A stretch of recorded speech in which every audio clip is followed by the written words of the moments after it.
గ్రామీణ మహిళలకి చిట్ట చివరి నిమిషంలో అంటే మొట్టమొదట సంపూర్ణ రైతు రుణమాఫీ, సంపూర్ణ డ్వాక్రా రుణమాఫీ, తాకట్టు పెట్టిన నగలను కూడా విడిపిస్తానన్నటువంటి చంద్రబాబు నాయుడు గారు అది చేయలేదు. తను అధికారంలో ఉన్నటువంటి సందర్భంలో చిట్ట చివరిలో డ్వాక్రా మహిళలకు ఒక 10,000 వేస్తే వాళ్ళందరూ తనకి ఓట్లేస్తారని భావించారు. అందుకనే ఆ రోజు రాత్రి 2 దాకా పోలింగ్ జరుగుతుంటే ఆ ఓట్లన్నీ తనకేనని భావించారు. తీరా చూస్తే అవి తనని దెబ్బ కొడతాయి అని భావించలేదు.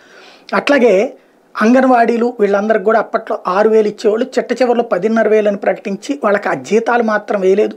వస్తాయని చెప్పారు. ఈలోపు డబ్బులు చాలక అంతా కూడా పసుపు కుంకుమకి ఇచ్చేటువంటి పనిలో ఉండిపోయి ఆగిపోయారు.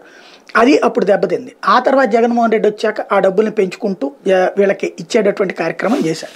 ఇప్పుడు ఆ అంగన్వాడీలు కమ్యూనిస్టుల చేతిలో ఉంటే ఈ అంగన్వాడీల సంఘాలు ప్రస్తుతం కమ్యూనిస్టులు తెలుగుదేశంతో కలిసి ఉన్నారు కాబట్టి అంగన్వాడీల చేత సమ్మె అన్నటువంటిది పిలుపునిప్పించి ఇక్కడ ప్రభుత్వమేమో వాలంటీర్ల ద్వారా ఆ అంగన్వాడీ సెంటర్లు నడిపిస్తుంటే ఇప్పుడు అంగన్వాడీలకు అండగా నిలబడటం అంటే పక్కా లేబర్ ఏరియాలో ఉన్నటువంటి సాధారణ ప్రజల నుండి వచ్చినటువంటి అంగన్వాడీలని తన వైపుకి తిప్పుకునేందుకు ఒక అద్భుతమైన ఎత్తుగడ వేశారు.